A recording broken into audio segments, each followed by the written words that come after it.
एक समय की बात है कि एक सत्यपुर नामक शहर था और उस शहर पर एक परम प्रतापी, गुणवान और ज्ञानी पुरुष राजा सत्यव्रत राज्य किया करते थे। राजा बड़े धर्मनिष्ठ, प्रजापालक और प्रजा हितैषी थे। उनके राज्य में प्रजा बड़ी आनंद से रहती थी, बड़े सुखपूर्वक समय व्यतीत कर रही थी। उस राजा सत्यव्रत के 4 परम प्रतापी पुत्र पैदा हुए। जैसा राजा था ऐसे ही गुणवान उसके 4 पुत्र थे। प्रजा पालन में सबसे आगे रहते थे। अब देखिए श्रोताओं, एक दिन महाराज सत्यव्रत का बड़ा पुत्र अपने पिता से अनुमति लेकर के कि पिताजी, आज मैं देख करके आऊंगा कि अपनी प्रजा किस तरीके से रह रही है। राजा उसे आदेश दे देते हैं कि जाओ पुत्र, देखिए। तो राजा का बड़ा पुत्र अपनी प्रजा को देखने के लिए चल देता है। श्रोताओं, कुछ आगे चला तो देखता है कि एक बनखड़ में, एक जंगल में एक परम तपस्वी साधु बैठे हुए हैं और साधु के पास 4 बड़े सुंदर अश्व हैं, जो कि जल थल गगन तीनों में समान गति से चल सकते थे। ऐसे 4 अश्व थे। जब उस राजकुमार ने उस तपस्वी को देखा तो उस तपस्वी के पास जाकर के उसे प्रणाम किया। साधु बोले कि कहो पुत्र, आप कौन हैं? तो वो कहने लगे कि गुरुदेव, मैं राजा सत्यव्रत का पुत्र हूं और मैं मेरी प्रजा को देखने आया हूं कि मेरी प्रजा किस स्थिति में रह रही है। मैं ये देखने आया हूं। तो जब उस साधु ने उस राजा के लड़के की बात सुनी तो साधु कहने लगा कि देखो पुत्र, मेरे पास 4 अश्व हैं। इन चारों में से आप एक अश्व ले सकते हैं और आप अपनी प्रजा का और जहां चाहे वहां तक भ्रमण करके आ सकते हैं, परंतु मेरी एक शर्त होगी। राजकुमार कहने लगे कि कहो गुरुदेव, आपकी क्या शर्त है? कि आप जो कुछ देखोगे वो मुझे बताना पड़ेगा और उसका अर्थ भी स्पष्ट करना पड़ेगा। यदि आप उसका अर्थ स्पष्ट करने में असफल रहे तो मैं आपको पत्थर का बना दूंगा। श्रोताओं, साधु की बात सुनकर के राजकुमार कहने लगे, जो आज्ञा गुरुजी, मैं आपके आदेश का पालन करूंगा। मुझे आप एक अश्व दीजिए। आपके अश्व देखने में बड़े सुंदर लग रहे हैं। तो श्रोताओं, वो साधु राजकुमार को एक अश्व दे देता है। राजकुमार उस घोड़े को लेकर के उस पर सवार होकर के चल देता है। जब राजकुमार आगे चले तो क्या देखता है? एक बड़ा सुंदर सा खेत था। उसमें बड़े सुंदर फल और फूल लग रहे थे। खेत की चारों ओर से बाढ़ हो रही थी। बड़ी सुंदर बाढ़ थी उस खेत की। राजकुमार ने उस खेत को देखा और आगे बढ़ गए। श्रोताओं, घूमते घूमते राजकुमार को सांझ हो गया, सूर्यास्त हो गया। तो राजकुमार वापस लौटने लगे और जब वापस लौटा तो राजकुमार ने देखा कि वही खेत जो बड़ा सुंदर है, बड़े सुंदर फूल फल लगे हुए हैं, उस खेत की जो बाढ़ थी वह बाढ़ ही उसे खा रही थी। राजकुमार ने जब ये देखा तो उसके आश्चर्य का ठिकाना ना रहा। राजकुमार वापस लौटा और उसी साधु के पास आ गया और कहने लगा कि गुरुदेव, आपका घोड़ा बहुत सुंदर है। इसने मुझे बहुत दूर तक भ्रमण कराया। इसकी गति बड़ी तेज है। साधु बोले कि देखो बेटे, बात घोड़े की नहीं है, बात मेरी शर्त की है। मैंने तुमसे वायदा किया था कि तुम्हें जो कुछ तुमने देखा है वो मुझे बताना होगा। मुझे बताओ तुमने क्या देखा था। तो वो राजकुमार कहने लगा, गुरुजी, मैंने ये देखा था कि एक खेत था और उस खेत में बड़ी सुंदर बाढ़ लगी हुई थी और जब उधर से लौटा तो वही बाढ़ उस खेत को खा रही थी। खेत के जो डंडे लगे हुए थे पशुओं का रूप धारण करके उस खेत को खा रहे थे। ये बात सुनकर के वो साधु कहने लगे, तो बताओ पुत्र, इसका क्या अर्थ हुआ? राजकुमार बोला कि गुरुदेव, मैं तो इसका अर्थ नहीं जानता। ऐसे राजकुमार ने कहा कि साधु की शर्त के अनुसार वो तुरंत पत्थर का हो गया और वहीं खड़ा की खड़ा रह गया। जब कुछ दिन का समय निकल गया, 1-2 दिन का, तो राजा ने अपने छोटे पुत्र से कहा कि बेटे तुम जाओ और तुम्हारे बड़े भाई को खोज करके लाओ, वो कई दिन से घर नहीं लौटा है। तो राजकुमार दूसरे नंबर का राजकुमार चल देता है। श्रोताओं, चलते चलते और उसी जंगल में आ जाता है जिसमें वही साधु रहता था। उस साधु से पूछने लगा कि हे गुरुदेव, कृपा करके ये बताइए कि मेरा बड़ा भाई कहां गया, मैं उसे खोजते खोजते कई दिन से परेशान हूं। तो वो साधु कहने लगा कि देखो राजकुमार, तुम्हारा बड़ा भाई ये पत्थर का बना हुआ खड़ा है। यदि तुम मेरी एक बात का अर्थ बता सके तो मैं तुम्हारे इस भाई को जीवित कर सकता हूं। कि कहो गुरुदेव, क्या बात है? कि तुम्हारे भाई ने मेरे पास ये 4 घोड़े देखे, देखो कितने सुंदर घोड़े हैं। तो ये बात राजकुमार ने देखी तो घोड़े वास्तव में सुंदर थे। तो फिर क्या हुआ गुरुदेव आगे? कि तुम्हारा ये बड़ा भाई मेरा एक घोड़ा लेकर के जंगल में भ्रमण करने गया। मेरी शर्त थी कि आप जो देखेंगे उसका अर्थ मुझे बताएंगे, और तुम्हारा भाई उसका अर्थ नहीं बता सका तो मेरी शर्त के अनुसार ये पत्थर का हो गया है। यदि तुम उस प्रश्न का उत्तर बता सको तो मैं इसे जीवित कर दूंगा। राजकुमार बात सुनकर के कहने लगा कि गुरुदेव कहो क्या प्रश्न है। तो साधु कहने लगे कि तुम्हारे भाई ने इस जंगल में एक खेत देखा था, बड़ा सुंदर फल फूलों से सुसज्जित खेत था, और उस खेत की बाढ़, उसके डंडे जो उसकी सुरक्षा के लिए लगे थे वही उस खेत को खा रहे थे। तो राजकुमार कहने लगे कि गुरुजी, मैं इस तरीके से नहीं समझ सकता, मुझे आप अपना एक घोड़ा दीजिए और मैं स्वयं देख करके आता हूं और तब आपको जवाब दूंगा।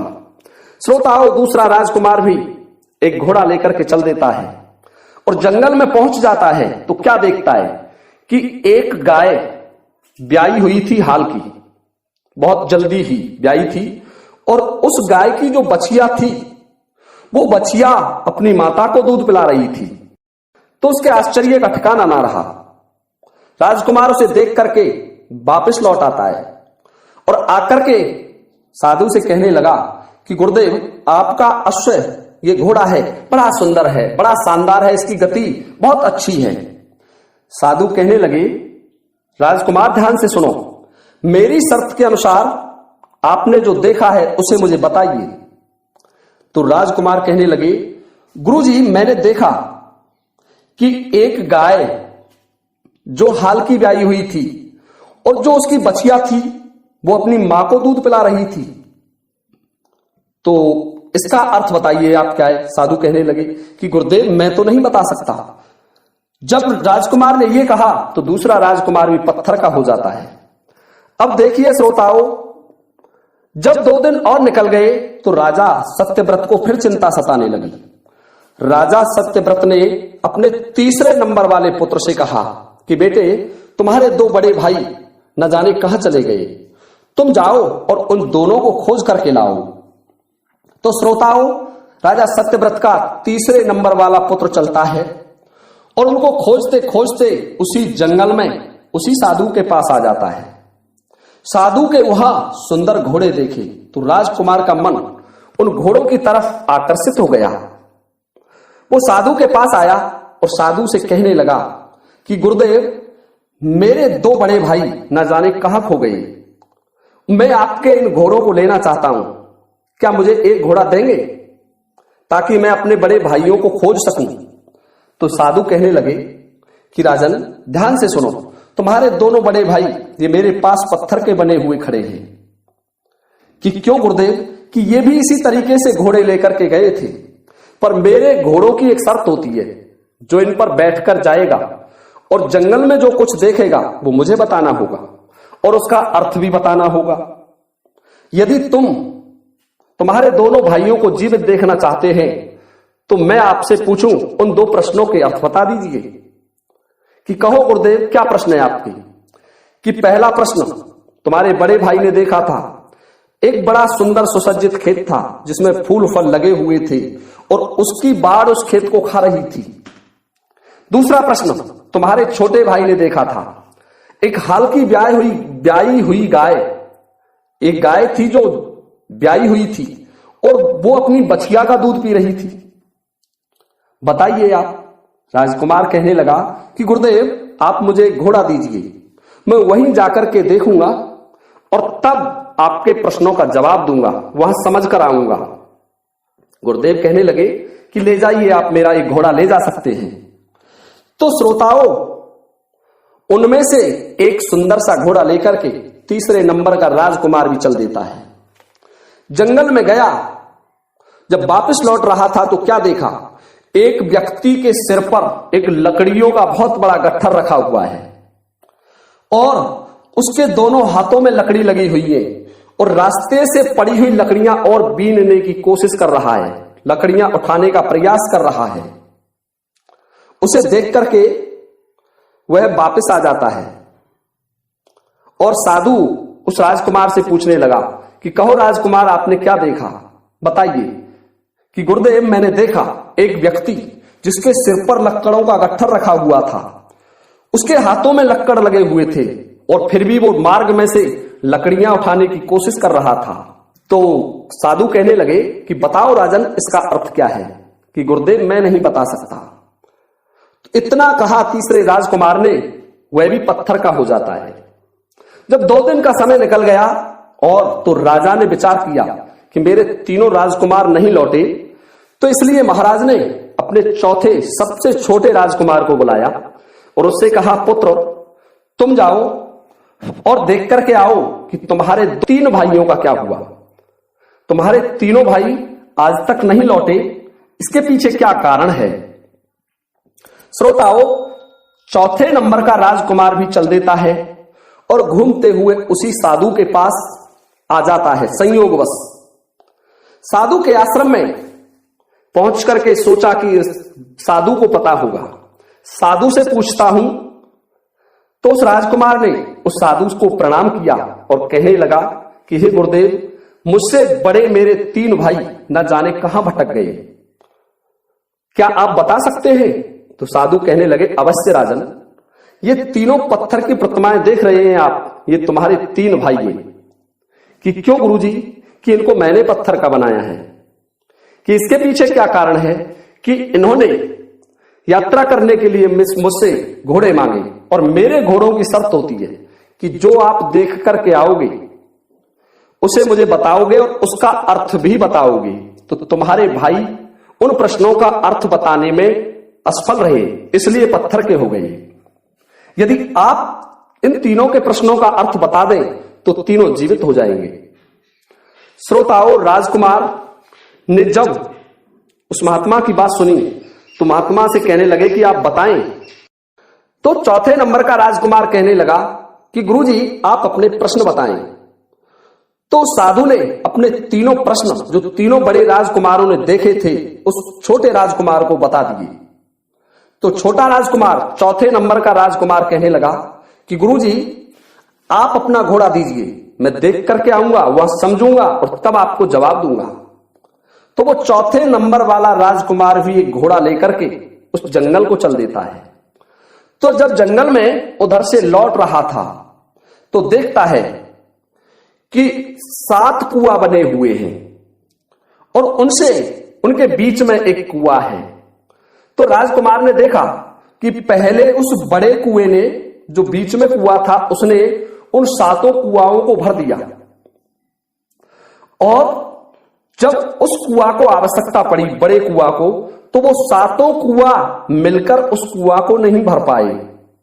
तो ये बात देख करके राजकुमार को बड़ा आश्चर्य हुआ कि इस एक कुआं ने 7 कुआओं को भर दिया और 7 कुआं मिलकर के एक कुआं को नहीं भर पाए। तो श्रोताओं, वह वापस लौट आता है। साधु पूछने लगे कि बताओ राजन, आपने क्या देखा। कि गुरुजी मैंने देखा कि 7 कुआं थे और उनके बीच में एक कुआं था। उस एक कुआं ने उन 7 कुआओं को भर दिया, परंतु हे गुरुदेव, वो 7 कुआं मिलकर के उस एक कुआं को नहीं भर पाए। तो साधु कहने लगे कि मेरी शर्त अनुसार आप बताइए इसका अर्थ क्या होता है। कि गुरुजी ये रहस्यमय अर्थ है, इसे मैं नहीं जानता। और इतना कहा तो छोटा चौथे नंबर वाला राजकुमार भी पत्थर का हो गया। जब 2 दिन निकल गए तो स्वयं राजा मन में विचार करने लगे कि ना जाने राजकुमारों पर कौन सी बड़ी आपत्ति आ गई, इसलिए मैं स्वयं चलता हूं। तो महाराज स्वयं सत्यव्रत घोड़े पर सवार होकर के चल देते हैं अपने राजकुमारों की खोज में। खोजते खोजते 1-2 दिन बाद संयोगवश उसी जंगल में आ जाते हैं। वहां उस परम तपस्वी साधु को देखा तो राजा ने विचार किया कि साधु को पता होगा। तो राजा ने साधु को प्रणाम किया और प्रणाम करने के बाद साधु से कहा कि हे गुरुदेव, मेरे 4 पुत्र इस क्षेत्र में कहीं खो गए हैं। मैंने प्रजा की सुरक्षा के लिए उन्हें भेजा था, देखभाल के लिए भेजा था, पर न जाने वो अब तक मेरे पास वापस नहीं पहुंचे। क्या आपको कुछ पता है? तो साधु कहने लगे, अवश्य राजन, ये 4 पत्थर की प्रतिमाएं तुम्हारे ही राजकुमार हैं। जब राजा ने ये सुना तो कहा, गुरुदेव ये कैसे हुआ? कि राजन, ये मेरे 4 घोड़ों को ले लेकर के गए थे और मेरे घोड़ों की शर्त थी कि जो ये देखेंगे उसे मुझे बताएंगे और फिर उसका अर्थ भी बताएंगे, परंतु तुम्हारे राजकुमार जंगल में इन्होंने जो कुछ देखा उसको बताने में असफल रहे, उसका अर्थ नहीं बता पाए और इसलिए मैंने इन्हें पत्थर का बना दिया। यदि आप 4 प्रश्नों के जवाब दे दें तो हे राजन, ये 4 पुत्र जीवित हो जाएंगे और यदि आप चाहें तो घोड़ा ले जा सकते हैं और जंगल में देख करके स्वयं आ सकते हैं। तो राजा सत्यव्रत परम ज्ञानी थे, कहने लगे कि हे साधु महाराज, आप मुझे अपने प्रश्न बताएं, मैं जंगल में नहीं जाऊंगा, यही जवाब दूंगा। तो पहला प्रश्न साधु पूछते हैं कि राजन, तुम्हारे बड़े पुत्र ने देखा था कि जंगल में एक बड़ा सुंदर खेत है, उस खेत में फल फूल लगे हुए हैं और जो खेत की सुरक्षा के लिए बाड़ लगाई गई थी, डंडे गाड़े गए थे, कुछ समय बाद उन डंडों ने पशुओं का रूप धारण किया और उस खेत को खा गए। तो बताओ राजन। तो राजा सत्यव्रत कहने लगे कि देखो गुरुजी, आगे कलयुग आ रहा है और कलयुग में ऐसे मनुष्य होंगे जो आपको, आपकी सुरक्षा में आप उनको नियुक्त करेंगे, आपके नजदीकी होंगे, आपके परिवारीजन होंगे, जिनको आपकी सुरक्षा करनी थी वही आपको खाएंगे, वही आपको परेशान करेंगे, मित्रता जोड़ करके धोखा देंगे। ये आगे होने वाला है गुरुदेव। और जो अपने नजदीकी होंगे ज्यादा, वही आपको परेशान करेंगे। ये इस कलयुग का सत्य है। जब राजा ने यह कहा तो उसका पहला पुत्र जीवित हो गया। राजा बोले कि गुरुजी आप अपना दूसरा प्रश्न बताएं। तो साधु ने दूसरा प्रश्न किया कि राजन, तुम्हारे दूसरे पुत्र ने देखा था कि एक हाल की ब्याई गाय थी, उसकी छोटी सी बछिया थी और वह अपनी मां को दूध पिला रही थी। तो राजा कहने लगे कि गुरुदेव, आगे कलयुग आने वाला है और इस कलयुग में ऐसे लोग होंगे जो कि अपनी पुत्री का धन, संपत्ति और कमाई खाएंगे। ये गुरुदेव उसका संकेत है।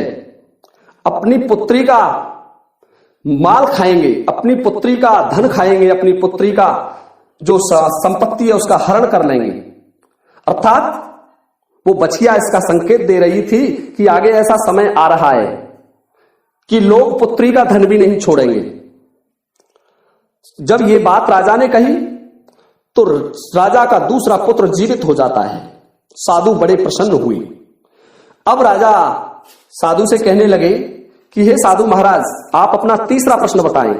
तो साधु कहने लगे कि राजन, तुम्हारे तीसरे पुत्र ने देखा था कि एक व्यक्ति लकड़ियों का गट्ठर लेकर आ रहा है, उसके सिर पर बहुत बड़ा गट्ठर रखा है, हाथों में लकड़ियां लगी हुई हैं और फिर भी मार्ग में से किसी दूसरे की लकड़ियां उठाने की कोशिश कर रहा है।